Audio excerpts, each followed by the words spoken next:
This experience really helped me a lot. I was very shy when I came first to EHLS. I was trying to get to Foreign Service Institute before I came to EHLS, but I was never like passing the interview stage.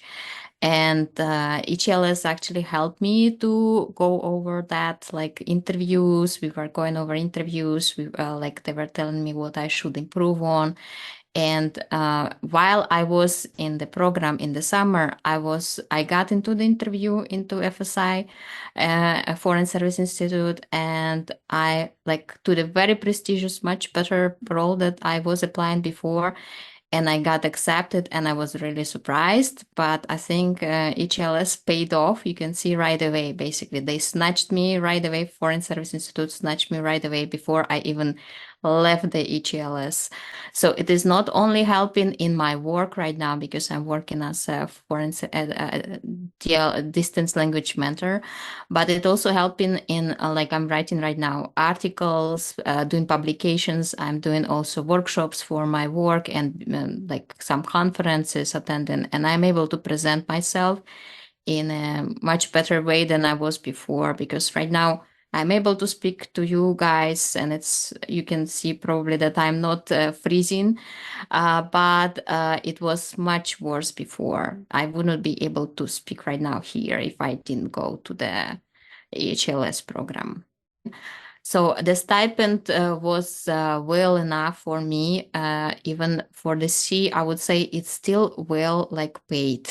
Like it's I would say it is higher than you expect for like maybe like I would say it's enough. It's not going to cover like the whole like family probably, so your spouse or someone else will need to support also like contribute to the household, but otherwise it was well more than like I expected to receive as an instructor, as a language instructor.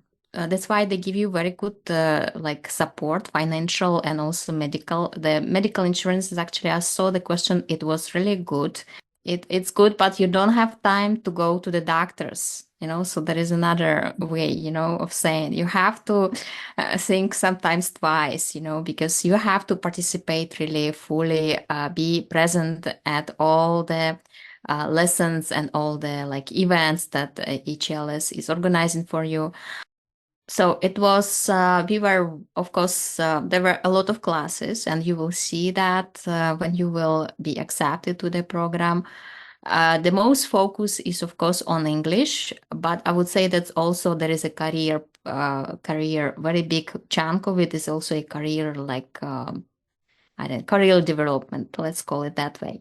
So where you are going to be presented with many opportunities, first of all, to explore what are your strengths and weaknesses, and how to show your strengths to like during your application. When you apply for a job, we could practice interview skills, for instance. For me was very helpful. Friday meetings with as you said, with federal agencies, different agencies, and also different, like, let's say, LIDAs and all those companies that you can also, by the way, be a contractor with, and also cover some of the portion, maybe a whole portion of the service requirement agreement.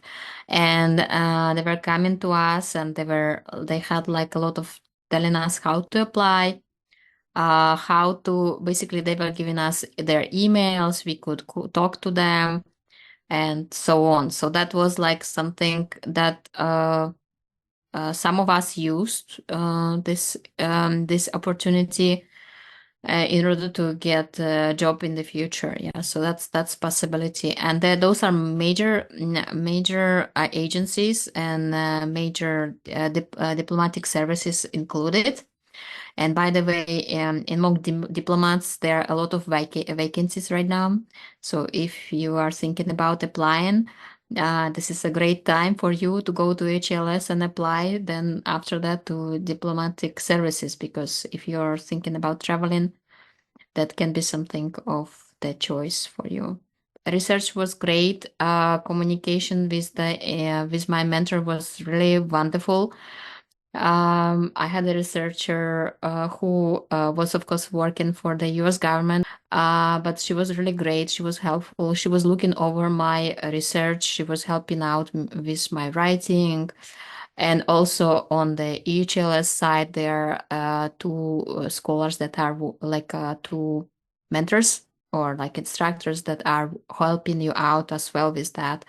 And besides that, you also have sometimes you're reading together. Sometimes you have like you showcase your work sometimes to your group as like a study group, we can say. Okay, and so in that study group they will read your writing and they will advise you what kind of to improve on, so there are a lot of definitely a lot of work and a lot of thoughts, and able to read a lot of materials, able to put them into the paper into the clear manner that people who are going to read your research findings will understand this. So I would say this was the most crucial things that I learned from writing and reading articles at EHLS and preparing for my OSAP project.